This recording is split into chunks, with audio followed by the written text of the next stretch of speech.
বন্ধুরা আজকে আমরা বানাচ্ছি চিকেন কষা। তার জন্য দেখুন আমরা চিকেনগুলোকে ভালো করে ধুয়ে নিয়েছি।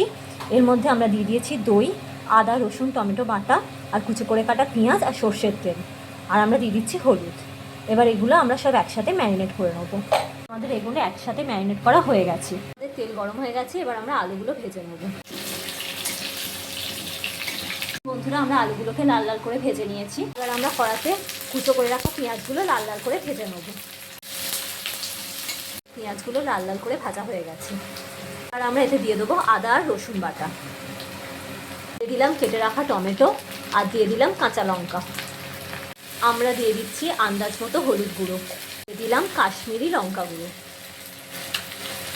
দিয়ে দিচ্ছি ঝাল লঙ্কা গুঁড়ো, গরম মশলা গুঁড়ো দিয়ে দিচ্ছি। এবার আমরা আন্দাজ মতো লবণ দিয়ে দিচ্ছি পরিমাণ মতো চিনি। এবার আমরা ম্যারিনেট করে রাখা চিকেনটা দিয়ে দিচ্ছি, করে কেটে রাখা ক্যাপসিকাম। আর আমরা এটাকে বেশ কিছুক্ষণ কষাবো। কষানো হয়ে গেছে, এবার আমরা এতে জল দিয়ে দিয়েছি। জল দিয়ে এটাকে আমরা কিছুক্ষণ এখন ফুটতে দেবো। তারপর আমরা যে ঝোলটাকে পুরো একদম শুকিয়ে নেবো, তাহলেই তৈরি হয়ে যাবে আমাদের চিকেন কষা।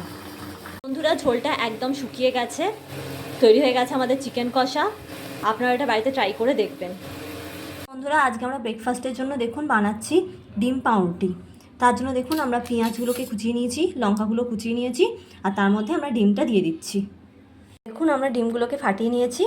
এবার আমরা এতে নুন দিয়ে দিচ্ছি। ফ্রাইং প্যানে সাদা তেল দিয়ে দিলাম। দেখুন আমরা দিয়ে দিয়েছি ডিমটা। এরপর আমরা ওপর থেকে পাউরুটিটা দিয়ে দেবো। আমরা পাউরুটিটা দিয়ে দিলাম।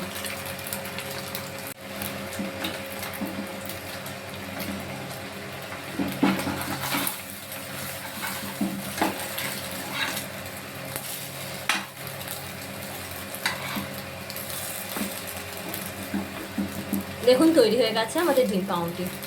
বন্ধুরা তৈরি হয়ে গেছে আমাদের ডিম পাউরুটি।